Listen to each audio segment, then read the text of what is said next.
आदाब नाजरीन, मैं हूं रियाज चौधरी और आप देख रहे हैं दी वर्ल्ड रिलेशन। और हमारे साथ इस वक्त मेहमान जुड़ चुके हैं मीर शाहिद सलीम साहब के साथ साथ कैप्टन निजामुद्दीन साहब है, बीजेपी से तल्लुक रखते हैं, एसटी मोर्चा के सदर हैं। और मीर शाहिद सलीम साहब जो तारीफ के मोहताज नहीं है किसी के, यूनाइटेड पीस अलायंस के चेयरमैन भी हैं और सीनियर सहाफी भी हैं।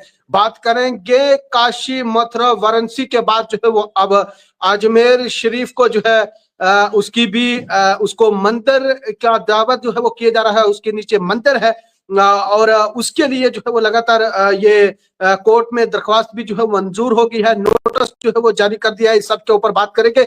मीर साहब कैसे देखते हैं ये जो काशी, मथुरा, वाराणसी, ये जो आप रिसेंटली 2 दिन कबल जो है वो मस्जिद का जो है वो मामला सामने आया है, यूपी के अंदर भी, वहां पर भी जो है वो हलाकतें हुई है, तो इसको कैसे देखेंगे आप? अब नया नोटिस भी जारी हो गया।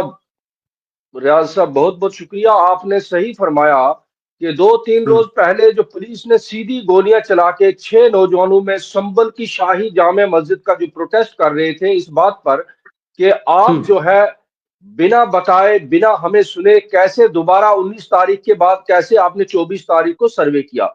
और कल की जो खबर आप बता रहे हैं, अजमेर की एक लोकल अदालत ने, एक लोकल सिविल जज ने वहां पे जो विनोद विष्णु गुप्ता जो है हिंदू सेना के, उन्होंने ये दरख्वास्त दायर की है। पहले भी शरारतें होती रही है, लेकिन अब जो है उन्होंने ये दरख्वास्त दी है और कहा कि अजमेर शरीफ जो मशहूर और मारूफ बुजुर्ग सूफी की दरगाह है, ख्वाजा अजमेरी भी आप कहते हैं, मोइनुद्दीन चिश्ती की दरगाह जो है अजमेर शरीफ में, उनका दावा है कि ये मंदिर हुआ करता था, लिहाजा हमें इसमें सर्वे की इजाजत दी जाए।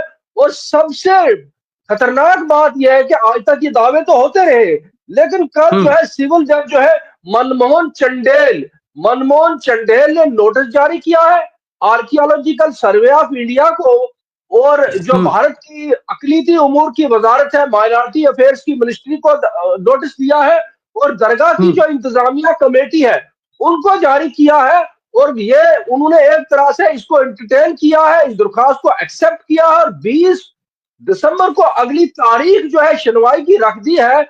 अब मुझे बताइए ये भाजपा क्या करने जा रही है? जब से राजस्थान में ये जो भजन लाल शर्मा की सरकार आई है, आपको पता साल लगभग होने वाला है, शायद हो चुका है, भाजपा की सरकार, तब से उन्होंने वहां पे कई, एक होटल है, आप लोग अगर अजमेर जाते हैं जो वहां एक बड़ा मशहूर होटल है खादिम होटल के नाम से, उस होटल का नाम तब्दील करके अजमेरू होटल कर दिया गया है भजन लाल शर्मा की सरकार ने।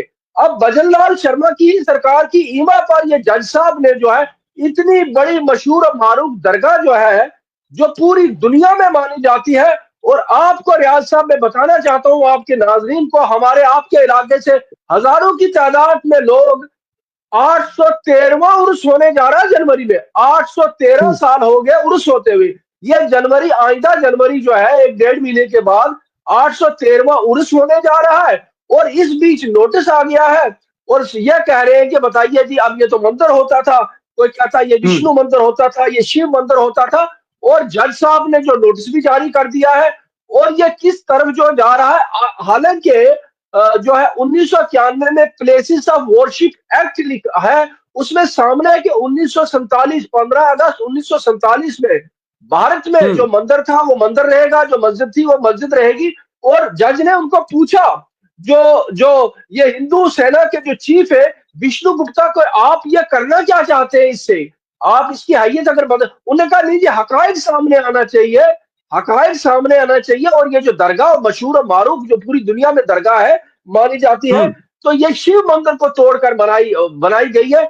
अब आप बताइए कि ये मुसलमानों की बहुत ही यानी उनके सेंटिमेंट्स के साथ, और ये जो है भाजपा की सरकार क्या करवाना चाहती है, क्या कत्लो-गारदगी, क्या इसको बर्मा बनाना चाहती है? जी मैं एक सवाल कैप्टन साहब से कर लेता हूं। कैप्टन निजामुद्दीन साहब जो बीजेपी से हैं, हम उनसे बात करेंगे। कैप्टन साहब कैसे देखते हैं यूपी के अंदर भी हालिया दिनों में जो ऐसे ही निशानदेही के लिए अहकामात जो है वो जारी होते हैं, लेकिन उसके बाद 4 से 5 लोग जो है वो मुस्लिम, उनकी भी हलाकत हो जाती है, इंतजामिया के लोग भी जो है वहां पर जख्मी होते हैं। तो क्या माना जा सकता है जहां पे हजारों की तादाद में ये वहां पर जायरीन जो है वो वहां पर जाते हैं, जियारत पे जाते हैं, तो जहां पे हजारों की तादाद मजमा रहता है, तो अगर इस तरह से निशानदेही होगी तो वहां पे भी हालात खराब हो सकते हैं। किस तरह से हालात बिगड़ सकते हैं कैप्टन साहब?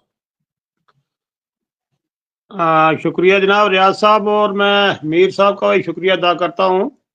ये आपने एक बड़े लेवल की बात, बड़ा लेवल का सवाल मेरे सामने रख दिया है। मैं इसके बारे में अगर जानकारी नहीं रखता हूँ तो इसके बारे में कोई मैं आपको जवाब भी नहीं दे सकता हूँ।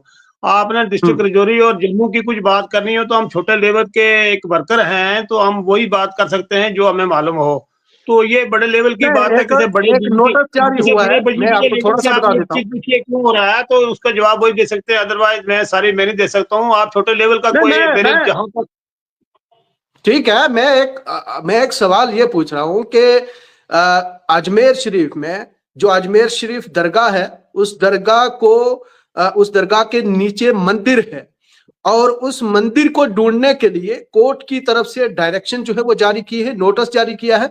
और उससे कबल एक दरख्वास्तगार ने जो है वो कोर्ट में रजू किया है कि जनाब इसके नीचे मंदिर है और इसकी जो है वो जांच पड़ताल होनी चाहिए। कोर्ट की तरफ से जानकारी जो है वो नोटिस जारी कर दिया है। आप इसको कैसे देखते हैं? मेरा सिर्फ ये कहना है, मैं ये नहीं कहना कि आप छोटे कार्यकर्ता है या बड़ा है। देखिए रियाज साहब, दरगाह के नीचे मंदिर है या मस्जिद है तो वो तो किसने देखा है? ये अगर कोर्ट में उन्होंने रजू किया, अगर कोर्ट ने कोई डायरेक्शन दिया है तो कोर्ट, हमें तो यकीन है, अगर तमाम पार्टियों को छोड़कर हम कोर्ट पर ही यकीन करते हैं हर चीज का। अगर कोर्ट ने बेहतर किया तो वो अच्छा वो जानते होंगे, अदरवाइज मैं तो अपील करूंगा अगर किसी ने ऐसे गलती एफआईआर उठा के या किसी ने गलत चीज को, एक दरगाह को बदनाम करने की कोशिश की तो मैं उसकी मजम्मत करता हूँ। बहरहाल ये चीज फिर जिस चीज का मालूम ना हो कोर्ट के वहां दरगाह के नीचे क्या, तो मैं उसके बारे में टिप्पणी नहीं कर सकता हूँ।